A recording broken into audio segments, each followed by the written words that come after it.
কাজ দিবে। শ্বাসটা বন্ধ হওয়ার পর যদি আল্লাহকে বলেন আল্লাহ একবার তুমি হায়াত দিয়ে দাও, যা জমি জায়গা আছে সব বিক্রি করে তোমার রাহে খরচ করে চলে আসলো, কিন্তু দ্বিতীয় চান্স আল্লাহ দিবেন না। আমি শেষ করছি, হায়াত বাকি মোলাকাত বাকি। আপনাকে আল্লাহ ভালো রাখুক, আল্লাহ আমাকে যেন ভালো রাখে এবং আপনারা সুস্থ থাকেন এবং আপনারা যারা মুসিবতে আছেন আল্লাহর কাছে দোয়া করছি ছোট বড় মা খালা ভাই বোন সকলের জন্য আল্লাহ যেন সমস্ত মুসিবত বালাকে দূর করে এবং যত লোক দান করেন আল্লাহ সকলের দানকে তুমি কবুল করো এবং যারা আত্মীয় স্বজন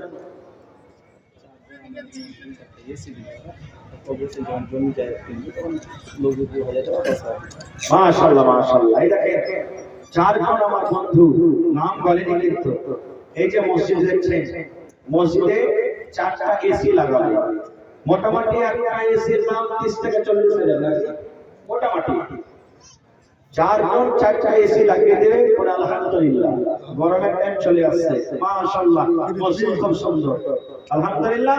এবং যখন কবরস্থানের জায়গা কিনা হবে তো ওরা যত বেশি বেশি পারবেন দিবে।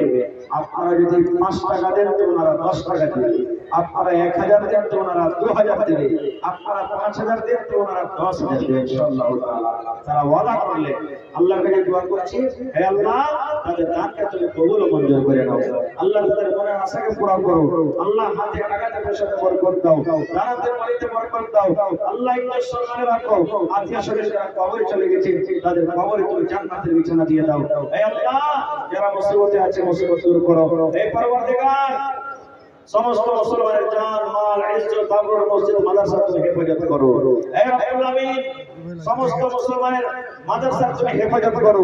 হে আল্লাহ দেশে আমান কায়েম করো।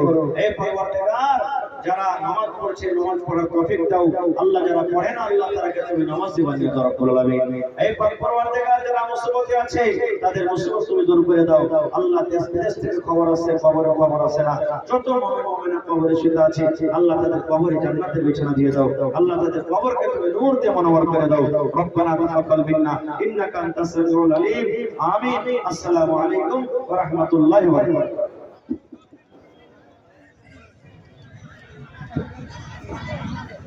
আসসালামু আলাইকুম ওয়া রাহমাতুল্লাহ। মাশাআল্লাহ আপনারা শেখ হোসেন সালাফি সাহেবের এতক্ষণ ধরে বক্তব্য শুনলেন। উনি যা বললেন আমরা সকলে আমল করার চেষ্টা করব ইনশাআল্লাহ। এবার আপনাদের সামনে পিরার মাওলানা ইসরাফিল সালাফি সাহেব আসছেন। উনিও কোরআন ও হাদিস থেকে